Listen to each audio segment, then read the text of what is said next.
আজকে special time excellent এআরটিসি অনলাইনের training programme ধারাবাহিকভাবে চলছে গত মাস থেকে। ধারাবাহিক প্রোগ্রামের আজকের সেশনটা সবাইকে সবাইকে ধন্যবাদ জানাচ্ছি এবং সবাইকে অভিনন্দন জানাচ্ছি। আসসালামু আলাইকুম। আজকের প্রোগ্রামটা যদিও শিডিউল ছিল আমাদের ডিরেক্টর অপারেশন দীপঙ্কর দেবনাথ স্যারের, তো স্যারের বিশেষ প্রোগ্রাম থাকাতে প্রোগ্রামটা পোস্টপোন করা হয়েছে। তো এর জন্য আমি স্পেশাল একটি টপিক নিয়ে আজকে আপনাদের মাঝে সামনে হাজির হয়েছি। আশা করি আজকের এই টপিকটা ভালো লাগবে সবার। তো লাইভে এখনও কেউ আসেনি, তো সবার জন্য অপেক্ষায় আছি। আমাদের সবার উপস্থিতি আসার সঙ্গে সঙ্গে আমাদের আজকে লাইভটা শুরু হবে। তো আজকে যে টপিকটা নিয়ে কথা বলবো, যে টপিকটা হচ্ছে প্রেজেন্ট টাইম অ্যাক্টিভিটি। তো এখানে অনেকগুলো অ্যাক্টিভিটি থাকবে। এর মধ্যে আমরা আজকে বিশেষ আলোচনা করব কোম্পানি অ্যাক্টিভিটি নিয়ে, যে আমাদের কোম্পানি কী কী রাইট অ্যাক্টিভিটি আমাদের বিজনেস পরিচালনা আপনার সহজ করেছে। তো আমি কৃষিবিদ সাকর স্যারকে বলবো যে স্যার আপনি আমার সাউন্ড ক্লিয়ার কিনা, তো আমাকে একটু ইনশিওর করবেন। সাউন্ড ক্লিয়ার থাকলে আমি মূল আলোচনা শুরু করবো। স্যারকে অনেক অনেক ধন্যবাদ একদম শুরুতেই সম্পৃক্ত হওয়ার কারণে। তো আজকে কি চমৎকার যে আজকে আমাদের রমজান মাস। নমস্কার বিপুল দাস, আপনাকেও নমস্কার দাদা। আমাদের রমজান মাসে সবাই রোজা এবং সবাই ইবাদতবন্দি এবং চমৎকারভাবে আমরা অতিবাহিত করছি দিনগুলো। আমরা অপেক্ষায় আছি যে আমাদের আগামী ঈদের দিন যেন সত্যি ঈদ হয়। আদনান শাহকে সিলেট থেকে অংশগ্রহণ করার জন্য ধন্যবাদ। প্রিয় দাদার সাথে আছি সিলেট থেকে, ধন্যবাদ আদনান শাহ, আমার খুব পছন্দ একজন জিএম আপনি। বিপ্লব দাস, অনেক ভালো আছি। আমার সাউন্ডটা ক্লিয়ার থাকলে প্লিজ একটু বলবেন। সাউন্ড ক্লিয়ারনেস চাচ্ছি, সাউন্ড ক্লিয়ার পাচ্ছেন কি না জানাবেন প্লিজ। তো যেটা বলতেছিলাম যে প্রেজেন্ট টাইম যে আমাদের সিচুয়েশন, এই সিচুয়েশনের মধ্য দিয়ে আমরা কীভাবে সাউন্ড ক্লিয়ার আছে, ধন্যবাদ। তো ভিডিও কি ক্লিয়ার আছে না? তো প্রেজেন্ট টাইম যে সিচুয়েশন চলতেছে, আমরা এই প্রেজেন্ট সিচুয়েশন নিয়ে আজকে মূলত আপনার সাথে আলোচনা করবো। অলরেডি 12 জন উপস্থিত হয়ে গেছে লাইভে। তো সবাইকে অসংখ্য ধন্যবাদ যে আজকে গুরুত্ব সহকারে লাইভটাকে অংশগ্রহণ করার জন্য। ইআরটিসির এবং এক্সেলেন্ট ওয়ার্ল্ডের যে অ্যাক্টিভিটি বর্তমানে, এই অ্যাক্টিভিটির কারণে আমরা প্রত্যেকেই বলতে পারি যে আমরা একটি চমৎকার একটি সময় আমরা সাপোর্ট পাচ্ছি স্যারদের। যে এই সময়টা প্রত্যেকটা মানুষের কী ছিল, একটি মানে দ্বিধাদ্বন্দ্ব, হতাশা, আর এই সময় কিন্তু সাপোর্ট দিয়ে আসছে কে? এক্সেলেন্ট এআরটিসি। তো আমি বলবো যে এটা আমাদের জন্য একটি চমৎকার একটি মানে সহযোগিতা, যে আমাদের এআরটিসি অনলাইনের মাধ্যমে আমরা এই মুহূর্তে সাপোর্ট পাচ্ছি। আমি সাকর ভাইকে বলবো আপনি লিঙ্কটা শেয়ার করে দেন এবং সবাইকে বলবো যে বেশি বেশি লিঙ্কটা শেয়ার করেন। আমাদের আজকের এই present activity, company activity, personal activity and corona অ্যাক্টিভিটির যে আলোচনাগুলো আমি মনে করি সবারই প্রয়োজন। তো আমি সবাইকে অনুরোধ করবো যে আপনারা যতটুকু পারেন শেয়ার এবং লিঙ্ক প্রোভাইড করেন। তো আবার জানিয়ে দিচ্ছি, আজকের এই প্রোগ্রামটা শিডিউল যার ছিল আমাদের honourable director operation company second star Dipankar Debnath Dipu স্যারের। তো স্যারের বিশেষ প্রোগ্রামে থাকার কারণে স্যারের নির্দেশে আমি আজকে এই লাইভটা অংশগ্রহণ করেছি। আমি সবার কাছে সহযোগিতা চাচ্ছি যে আপনি সর্বোচ্চ সহযোগিতা করে আমার লাইভটাকে পরিপূর্ণ করার জন্য আপনারা সহায়তা করবেন। তো আজকের আলোচনাটা শুধু আমার না, আজকে আলোচনাটা আপনাদের সকলের। আমি বলবো যে প্রতিটা আলোচনায় রেসপন্স করতে হবে, যে আপনি ইয়েস, নো, হ্যাঁ, ইয়েস, রাইট। তো আমি প্রত্যেকের কাছ থেকে রেসপন্সগুলো চাবো, যে আপনারা রেসপন্সগুলো করবেন। রেসপন্সগুলো করলে আমারও আলোচনা করতে অনেক বেশি সুবিধা হবে এবং আমি অনেক বেশি আশাবাদী হব। তো অলরেডি আপনার 3:02 বেজে গেছে। আমরা 3টা মিনিট দেখবো, সবার জন্য ওয়েট করবো। আমাদের মাঝে উপস্থিত আলম দেওয়ান, যে ইআরটিসি অনলাইন অ্যাক্টিভিটিতে ফার্স্ট পজিশনে এখনও আছে। তো আলম দেওয়ানকে অভিনন্দন যে আপনি এত বেশি পার্টিসিপেশন করছেন এক্সেলেন্ট ইআরটিসি অনলাইন ট্রেনিংয়ে। তো যে ট্রেনিংগুলো আপনি সবথেকে বেশি পার্টিসিপেট করছেন, তো অনলাইন আমাদের পেজের অ্যাক্টিভিটিতে আপনি ফার্স্ট অ্যাক্টিভিটিতে আছেন। তো আপনার প্রতি শুভকামনা রইল এবং যারা অংশগ্রহণ করেন যেগুলো, তাদের জন্য শুভকামনা রইল। আমাদের বিপুল দাস দাদা আমাদের সাথে আছে, ইআরটিসিকে থ্যাংক ইউ দাদা, আমিও আপনাকে সহমত। আমাদের মাঝে এমডি সুমন মোল্লা স্যার আমাদেরকে কমেন্টস করেছে, রেজাউল করিম স্যার আমাকে উৎসাহিত করেছে। তো এমডি হক ভাই সিরাজগঞ্জ থেকে, সদর থেকে দেখছি, ধন্যবাদ স্যার আপনাদেরকে। সাইফুল অ্যান্ড অ্যাসোসিয়েটসের প্রতিটা লিডার আমাদের প্রতিটা প্রোগ্রামে অংশগ্রহণ করে আসছে। তো সবাইকে ধন্যবাদ যে রেগুলার অ্যাক্টিভিটি করার কারণে। আপনাদের জন্য আমাদের এই ইআরটিসি অনলাইনের আয়োজন। আমি মনে করি আপনাদের উপস্থিতিতে আমাদের ইআরটিসি অনলাইন কার্যক্রম ধন্য। পাশাপাশি আমাদের মাঝে আছে নাবিল নাবিল ভাই, এক্সেলেন্ট ইমন ভাইকে অভিনন্দন, বিপ্লব স্যারকে অভিনন্দন, রেজাউল করিম ভাইকে অভিনন্দন। আপনারা সবাই অংশগ্রহণ করেছেন এবং শফিউল শফিউল রুহুল ভাইকে অভিনন্দন, আপনারা অংশগ্রহণ করেছেন। তো বেশি বেশি লিঙ্কগুলো দিয়ে দেন। আমি সাকত ভাইকে বলবো আমাদের স্টার ক্লাব সহ যতগুলো মেসেঞ্জার গ্রুপ আছে সবগুলোতে এটা দিয়ে দেওয়ার জন্য। তো আশা করি আজকে আলোচনা অনেক চমৎকার হবে। ইভেন 12 জন আছে স্যার, ধন্যবাদ আলমদান স্যারকে, একটা টিম নিয়ে উনি আজকের এই আপনার লাইভ অংশগ্রহণ করেছে। আর 1 মিনিট পরে আমরা মূল আলোচনা শুরু করব। আমি সব লিডারকে বলবো আপনারা লিঙ্কগুলো একটু শেয়ার করে দেন। লিঙ্কগুলো শেয়ার করলে আমাদের ট্রেনিংগুলো আজকে প্রাণবন্ত হবে, আমরা সবাইকে নিয়ে করতে পারবো। লিঙ্কগুলো শেয়ার করে দিবেন সাকত ভাই। প্রেজেন্ট টাইম যে সিচুয়েশনগুলো রাইট অ্যাক্টিভিটি, মানে আমাদের চাঁদপুর থেকে, চাঁদপুর হাজিরগঞ্জ থেকে, ধন্যবাদ চাঁদপুর হাজিরগঞ্জের ভাই ইমাম হোসেন ভাইকে ধন্যবাদ। প্রেজেন্ট টাইম আমাদের কিছু রাইট অ্যাক্টিভিটি আমাদের অনেক বেশি নিডস। রাইট অ্যাক্টিভিটি আমরা সবাই একটা অ্যাক্টিভিটি শো করতেছি। তো আজকের আলোচনা হবে রাইট অ্যাক্টিভিটি, যে কোম্পানি তার অ্যাক্টিভিটি শো আপ করেছে, আমাদের প্রতিটা সেক্টরে আমাদের কি কি রাইট অ্যাক্টিভিটি থাকা দরকার। তো আমরা সেটা নিয়ে কথা বলবো আজকে, রাইট অ্যাক্টিভিটি। তো আজকের এই রাইট অ্যাক্টিভিটির সাথে আমি বিশ্বাস করি আপনারা সবাই একমত প্রকাশ করবেন যে এই অ্যাক্টিভিটিগুলো আমাদের প্রয়োজন। তো আমি স্যারদেরকে অনুরোধ করব যে আমি শুরু করব কিনা, কেউ কেউ একজন স্যার শুরু করার জন্য আমাকে কমেন্টস করেন যে স্যার শুরু করেন। আমি কমেন্টস আশা করছি। 3:05 বেজে গেছে। আমরা আজকে এক্সেলেন্ট অ্যাক্টিভিটি নিয়ে আলোচনা করব এবং আপনাদের রাইট অ্যাক্টিভিটি আলোচনা করব। আপনারা সবাই জানেন যে আমরা বর্তমানে একটি আমাদের যে রাইট স্যার, তো সিচুয়েশন যাচ্ছে, এই সিচুয়েশনে আমাদের এই সিচুয়েশনটাকে কীভাবে আমরা ফেস করব, কীভাবে আমরা এটাকে মানে আমাদের সাফল্যের জন্য এটা কি করতে পারবো। তো আমি সবাইকে অনুরোধ করব যে আজকের এই প্রোগ্রামটাকে আরও বেশি প্রাণবন্ত করার জন্য আপনারা সবাই শেয়ার করেন। আমাদের সাইফুল ভাই আমাদের মাঝে উপস্থিত হয়েছে শাহরুখপুর থেকে। তো সম্মানিত ভিউয়ার, আজকের আলোচনা শুরু করছি প্রেজেন্ট টাইম রাইট অ্যাক্টিভিটি। আমরা সবাই জানি আমরা এই মুহূর্তে একটি সিচুয়েশন ফেস করতেছি, যে সিচুয়েশনটা হচ্ছে আমাদের মাঝে উপস্থিত হচ্ছে মালয়েশিয়া থেকে আমার মেন্টর, আমার বড় ভাই সালাউদ্দিন সোহাগ স্যার, স্যারকে অনেক অনেক অভিনন্দন। তো আজকে সকলের সহযোগিতা পেলে আমি আমার ভিতর থেকে, হার্ট থেকে, আমার মনের ভিতর থেকে এবং সৃষ্টিকর্তা যা আমাকে শিখাইছে সেগুলো নিয়ে আপনার সাথে আলোচনা করতে পারবো। আমি সবার কাছ থেকে রেসপন্স চাচ্ছি কমেন্টের মাধ্যমে। আজকের এই আলোচনায় কমেন্টগুলো খুবই গুরুত্বপূর্ণ। আজকে পুঁথিগত কোনো ট্রেনিং না, ইনভাইট ফলো আপ না, ড্রিম অ্যান্ড গোল না, এটা হচ্ছে আপনার অ্যাক্টিভিটি, অর্থাৎ আপনি এই সিচুয়েশনে কি করতে চান বা কি করতে পারবেন সেগুলো আলোচনা করব। তো অ্যাট ফার্স্ট আসেন আলোচনা করি আমাদের এই প্রেজেন্ট যে ক্রাইসিস আমাদের মাঝে উপস্থিত হচ্ছে, সে হচ্ছে করোনা ভাইরাস। তো এই করোনা ভাইরাসটি আমাদের জন্য কি, এই করোনা ভাইরাস কি আমাদের জন্য সমস্যা না সম্ভাবনা, আমি এটা নিয়ে আগে আলোচনা করব। প্রেজেন্ট অ্যাক্টিভিটির মেন ফার্স্ট সাবজেক্ট করোনা আমাদের জন্য সম্ভাবনা না সমস্যা। তো আসেন প্রথমে আলোচনা করি করোনা কি। করোনা আমাদের মাঝে একটি চেঞ্জ এনেছে, পরিবর্তন এনেছে।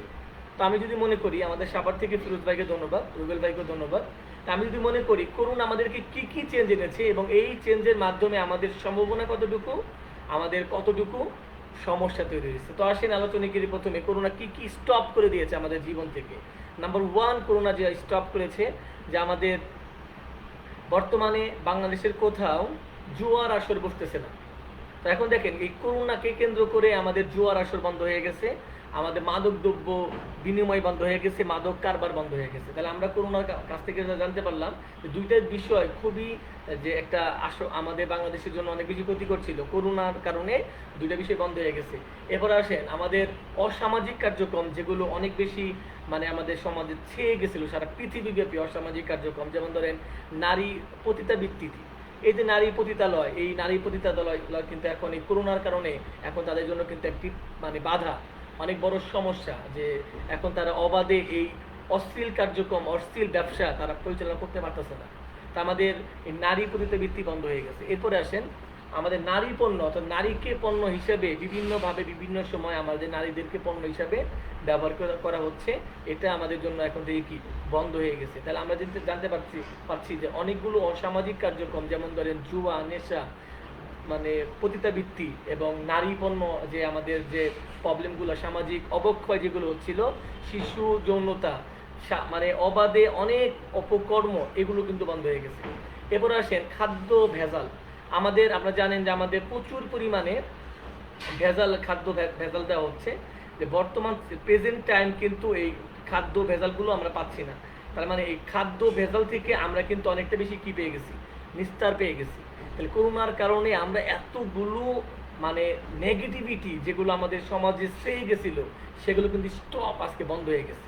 আমি মনে করি যে মানুষের যে সহিংসতা ছিল, মানুষের যে রাহাজানি ছিল, মানুষের যে আপনার হানাহানি ছিল, ক্ষমতার দাপট ছিল, ক্ষমতার লোভ ছিল, একে অন্যের বিরুদ্ধে যে মানে আপনার প্রাপ্তির জন্য মানুষের যে একটি উচ্ছৃঙ্খলতা, নেকড়ে বাঘের মতো যে একটি কার্যক্রম ছিল, সেটা আজকে নাই। আমি বলবো আজকেই করোনার কারণে আল্লাহ তাআলা প্রদত্ত, সৃষ্টিকর্তা প্রদত্ত যত অপছন্দনীয় কার্যক্রমগুলো ছিল, সেগুলো সব বন্ধ ইনশাল্লাহ। আমি মনে করি যে এই সমস্ত কার্যক্রম বন্ধ হওয়ার কারণে করোনা আমাদের জন্য সৌভাগ্য। এখন আসেন করোনা তাহলে কি কি ইস্টাবলিশ করেছে আমাদের মাঝে। এখন আসেন যে সবার মধ্যে কিন্তু আপনার মৃত্যু ভয়টা ছিল না, মানুষ হারিয়ে গেছিল মৃত্যু ভয়। মানুষ সাকসেস অ্যাচিভমেন্টের জন্য, ক্ষমতা দাপটের জন্য, ক্ষমতা লোভের জন্য, টাকা পয়সা লোভের জন্য মানুষ এত বেশি মৃত্যুকে আড়াল করে ফেলেছিল, মানুষের মধ্যে মৃত্যু ভয়টা আর ছিল না। মানুষ তাদের মানে কমার্শিয়াল প্রেজেন্টেশন লাইফটাকে নিয়েই অনেক বেশি কি মানে বেশি মানে আকৃষ্ট ছিল, তাদের লোভ লালসায়, তাদের আকাঙ্ক্ষায় আকৃষ্ট ছিল। আজকে দেখেন যে মানুষের যে পরক্রিয়া একটি আপনার পরিবেশ তৈরি হয়ে গেছিল, যে মানুষের বউ একদিকে, হাজব্যান্ড একদিকে, বাচ্চা একদিকে, মা বোন একদিকে, যে নেশাগ্রস্ত হয়ে একটা সন্তান তার বাবাকে মেরে ফেলে, তার মাকে মেরে ফেলে। একজন মা তার ক্রাইম, তার অশ্লীলতার জন্য সন্তানকে মেরে ফেলে। তো আজকে কিন্তু দেখেন যে এই মৃত্যু ভয় মানুষের মধ্যে জাগ্রত হয়েছে, তাদেরকে মরতে হবে। করোনা আমাদেরকে আশীর্বাদমূলক আমি মনে করি, আল্লাহ তাআলা প্রদত্ত, আল্লাহ তাআলা সিগন্যাল যে করোনা আমাদেরকে দিয়ে আসছে মৃত্যু ভয়। এরপরে মানুষের মধ্যে ইবাদত বন্দিতা আসছে, যে মানুষ এখন ইবাদত বন্দী হচ্ছে, যে মানুষ এখন আল্লাহ আল্লাহ করতেছে, ইয়ানফসি করতেছে, মানুষ এখন ভালো চিন্তা করতেছে, ভালো কাজ করতেছে। এরপর আসেন মানুষের অঢাল টাকার মালিক যারা ছিল, তারা কিন্তু আজকে ব্যালেন্স করেছে। তারা আজকে চিন্তা করেছে যে না, আমাদের এই টাকা পয়সা এত কিছু যদি মরেই যায় লাভ কি হবে। তখন মানুষ গরিব দুঃখী মানুষকে হেল্প করার জন্য চেষ্টা করতেছে। তাহলে গরিব দুঃখী মানুষের মধ্যে একটা ব্যালেন্স, ফিনান্সিয়াল একটা ব্যালেন্স আনা হয়েছে। এরপর আসেন তৃতীয় যে করোনা যে সম্ভব মানে আমাদের সম্মুখীন হয়ে গেছে, সেটা হচ্ছে দুর্নীতি। তো এখন দেখেন যে আমাদের এই চাল দুর্নীতি, আমাদের অনুদান দুর্নীতি, ত্রাণ দুর্নীতি, আর্থিক লেনদেন দুর্নীতি আমাদের হয়েছে। কিছু মানুষকে আল্লাহ তাআলা কখনোই মানে হেদায়েত করবে না, কারণ তারা গোমরা হয়ে গেছে। কারণ সবাইকে যদি আল্লাহ তাআলা হেদায়েত করে, তাহলে এই যে জাহান্নাম তৈরি করছে, সেই জাহান্নামে যাবে কে? এই জন্য কিন্তু এই করোনার মুহূর্তেও কিছু অসৎ ব্যক্তি তারা বিরাজমান, তাদের অসৎ কার্যক্রম পরিচালনা করতেছে। আমি বলবো এইভাবে যে এই আজকে করোনার কারণে অনেক অসামাজিক কার্যক্রম আজকে বন্ধ। এই করোনার কারণে মানুষের মধ্যে ইবাদত বন্দি, ভালো কাজ, দেশপ্রেম, স্বজনপ্রীতি, বন্ধুপ্রীতি, ভালোবাসা, মৃত্যু ভয় এবং সৃষ্টিকর্তার আনুগত্যা প্রতিষ্ঠিত হয়েছে দুর্নীতিবাজ চিহ্নিত, যারা হচ্ছে কখনো আল্লাহপ্রাপ্ত হেদায়েত প্রাপ্ত হবে না, তারা গোমরা হয়ে গেছে, তারা কখনো এই বেহেশতের সুসংবাদ পাবে না, তারা জান্নাতবাসী হবে। তারা সারা জীবন থাকবে কোথায়? জাহান্নামে। তারা আজকে জাহান্নামে অভিভূত হবে এবং তাদের জন্য নিকৃষ্ট শাস্তি হচ্ছে এই জাহান্নাম। এবং যারা এই করোনার মধ্যে, এই করোনার সংকেতে যারা ভালো কাজে মনোযোগ হয়েছেন, পূর্বের ভুল থেকে তওবা করে ভালো কাজে মনোনিবেশ করেছেন এবং আল্লাহর কাছে ক্ষমা প্রার্থনা করেছেন, আল্লাহ তাআলা তাদেরকে জান্নাতবাসী করুন। তো সবার প্রতি শুভেচ্ছা রইল। এই করোনা সিচুয়েশন আমাদের জন্য, আমরা যারাই মনে করব করোনা সিচুয়েশন আমাদের জন্য যে একটি ক্রাইসিস, এটা একটি প্রবলেম, অবশ্যই না। দেখেন একটা সময় কিন্তু নুমরুদ দমন হয়েছিল, আমরা জানি যে ইসলামিক ইতিহাসে আমরা জানি যে অনেক সে নিজেকে খোদা দাবি করতো, বা তাকে হত্যা করা হয়েছে শুধুমাত্র একটি মশা দিয়ে। তার মানে তখন আযাব হিসেবে আসছিল কি? মশা। সেই মশা কিন্তু এখনো হাজার হাজার বছর ধরে কিন্তু এই মশা রয়ে গেছে। মশা কিন্তু আজকে সবাইরই কামড়ায়। আচ্ছা, মশা কিন্তু একজন পাপিষ্ঠরে কামড়ায়, মশা কিন্তু আজকে একজন যে হুজুর তাকেও কামড়ায়, মশা কিন্তু প্রতিটি ব্যক্তিকেও কামড়ায়। মশা কিন্তু আমাদের জন্য একটি উপরওয়ালা প্রদত্ত একটি কি মানে নিয়ামত, যেটা শয়তান দমনে একটি বড় হাতিয়ার ছিল। মশা নমরুদকে হত্যার জন্য মশাই প্রতিষ্ঠিত ছিল। মানে সৃষ্টিকর্তার ক্ষমতা কিন্তু অনেক বড় বড় দুষ্কৃতদেরকে কিন্তু ক্ষুদ্রতম ক্ষমতা দিয়ে কিন্তু বিনাশ ঘটিয়েছে আমাদের মহান সৃষ্টিকর্তা। তো আজকে মহান সৃষ্টিকর্তার নামে আমরা আলোচনা করব যে আমাদের প্রতিটা মানুষের যদি সহি নিয়ত থাকে, ভালোবাসা থাকে, তাহলে আমরা করোনাকে কিভাবে ফেস করব। করোনা আমাদের জন্য আতঙ্ক না, করোনা আমাদের জন্য সচেতনতা। মৃত্যু ভয় প্রতিটা মানুষের থাকতে হবে, এবাদত প্রতি মানুষের থাকতে হবে, আর করোনার প্রতি থাকতে হবে সচেতনতা। দেখেন, একটা সময় এরকম ছিল, আমরা এত বেশি মানে আপনার অপরিষ্কার হয়ে গেছিলাম যে আমাদের হাতের প্রতি যত্ন ছিল না। হাত ধুয়ে খাওয়া হচ্ছে সুন্নত। আমরা অনেক ব্যক্তিকে দেখেছি যে প্যান্টে মুছে কিন্তু খাওয়া শুরু করেছে। এখন খান, এখন কেউ পারবেন? এখন কিন্তু কেউ পারবেন না। এখনো এমনও অনেক ব্যক্তি আছে যে অবাধে মেলামেশা করতো, তারা কিন্তু এখন করতেছে না। আমি বলবো পরিষ্কার পরিচ্ছন্নতা ইমানের অঙ্গ। তাহলে করোনা আপনাকে শিখাইতেছে যে আপনাকে পরিষ্কার থাকতে হবে। আমাদের কি থাকতে হবে? পরিষ্কার থাকতে হবে। তাহলে আপনাকে বাইরের বাসার থেকে বের হচ্ছেন, বেরিয়ে সেখানে সামাজিক দূরত্ব বজায় রেখে সচেতনতার সাথে আপনি মেলামেশা করবেন, কার্যক্রম করবেন। পাশাপাশি বাসায় এসে অ্যাট ফার্স্ট ওয়াশরুম আপনি ওয়াশ করবেন, নিজেকে ফ্রেশ করবেন, দেন এরপরে আপনি পরিবারের সকলের সাথে মিট করবেন। আমাদের এমনও আছে যে আমরা অফিস থেকে এসে জামা কাপড় না খুললে বিছনায় শুয়ে পড়ছি, টায়ার্ড। নো, নট ইমানদার ব্যক্তির অ্যাক্টিভিটি। থাকতে হবে আমাদের ফ্রেশনেস। আমরা বাইরে থেকে এসে আমরা আমাদেরকে ওয়াশ করবো। এখন করোনা আমাদেরকে এটা শিখাইতেছে। আমরা আল্লাহ তাআলার কাছে শুকরিয়া আদায় করবো যে আমরা এখনো সুস্থ আছি। আমি আজকে যারা লাইভ দেখতেছেন, অলরেডি 38 জন দেখতেছেন, আমি সবাইকে বলবো আপনি যদি সুস্থ থেকে থাকেন অবশ্যই আপনি লাইভে আল্লাহ তাআলার কাছে কৃতজ্ঞতা প্রকাশ করবেন যে আপনি আজকে সুস্থ আছেন। এই জন্য একমাত্র আপনি কৃতজ্ঞ হচ্ছেন সৃষ্টিকর্তার কাছে। আমি সবাইকে বলবো আপনি কৃতজ্ঞতা প্রকাশ করেন যে আপনি সুস্থ আছেন, সুন্দর আছেন, ভালো আছেন, সুস্থ আছেন, সুস্থ থাকবেন। তো একটা দিন দেখেন, করোনা আমাদেরকে কি শিখাইলো? যে করোনা আতঙ্কিত না, করোনা সচেতনতা। তাহলে করোনা থেকে আমরা কি হবো? সচেতন থাকবো। করোনাকে আমরা ভয় পাবো না। করোনা মৃত্যুদাতা না, মৃত্যুদাতা হচ্ছে স্বয়ং সৃষ্টিকর্তা। করোনা হচ্ছে একটি সংকেত আমাদেরকে ভালো রাখার জন্য, ভালো পথে থাকার জন্য, ইমানদার হওয়ার জন্য। করোনা আমাদের জন্য একটা সংকেত। আমি বলবো যে করোনা থেকে আমরা কি থাকবো? সচেতন থাকবো। আমরা করোনার মাধ্যমেও আমাদের জীবন যাপন করতে হবে। এই করোনা আমাদের লাইফে থাকবে। এর করোনার মতো শত শত ভাইরাস আমাদের মাঝে অবস্থানরত আছে বর্তমান পৃথিবীতে। তো সেই ভাইরাসগুলো আমাদেরকে আটক করতে পারতেছে না। কেন? কারণ আমাদের রোগ প্রতিরোধ ক্ষমতা, আমাদের ইবাদত, আমাদের ভালো চিন্তা, আমাদের ভালো কাজের মাধ্যমে আমরা ভালো আছি। তাহলে এখন করোনা যদি কেউ আক্রান্ত হয়, সে কি তাহলে অসৎ? না। করোনা হচ্ছে একটি রোগ, এটা হইতে পারে যে কারো। করোনা যেটা করে সেটা করছে, করোনার কাজ অ্যাক্টিভিটি যেটা করা করে ফেলছে, অসামাজিক কার্যক্রম বন্ধ করে ফেলছে। করোনা আপনার স্বাভাবিক জীবনে মানুষের ইবাদত বন্দি করেছে। আজকে প্রকৃতিকে করোনা উৎসর্গ করেছে। আজকে যে সকল জায়গায় প্রকৃতি আজকে মানে বন্দি ছিল, প্রকৃতির ভারসাম্য নষ্ট হয়ে গেছিল। যেমন আপনার বিভিন্ন বন জঙ্গল, সমুদ্র সৈকতে আজকে দেখেন অনেকগুলো জায়গায় দেখতেছি প্রকৃতি এখন স্বাধীনভাবে জীবনযাপন করতেছে। মানুষের আধিপত্য, মানুষের ক্ষমতা এত বেশি যে ছেয়ে গেছিল যে মানুষের কারণে প্রকৃতি, পশু পাখি কোথাও গিয়ে মানে স্থান পাচ্ছিল না। আজকে মানুষ যখন গৃহবন্দী হয়ে গেছে, প্রকৃতি তার স্বাভাবিক নিয়মে চলে আসছে। তাহলে করোনা যদি কেউ আক্রান্ত হয়, সে অবশ্যই গুনাহগার বান্দা না। এসব আল্লাহ তাআলার ইচ্ছা, সৃষ্টিকর্তার ইচ্ছা। তো আমি বলবো যে করোনা আক্রান্ত হইতেই পারে একটা ভাইরাস।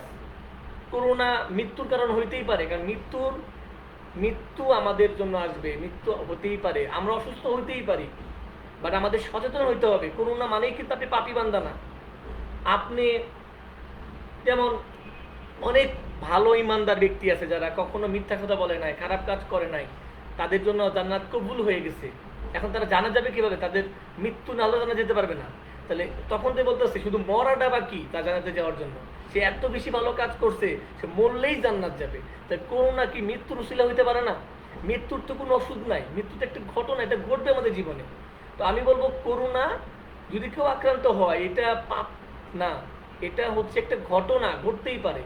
তবে আমরা থাকবো কি সচেতন। এখন আসেন যে আমরা যদি ভাবে চিন্তা করি মৃত্যু তো একদিনই হবে, তাহলে আমরা একটা কাজ করি, আমরা আগুনে ঝাঁপ দিয়ে মারা যাই। না, আপনার মৃত্যু হবে দেখে আপনি আগুনে ঝাঁপ দিবেন না, কারণ এটা হবে সুইসাইড, ইচ্ছাকৃত মৃত্যু।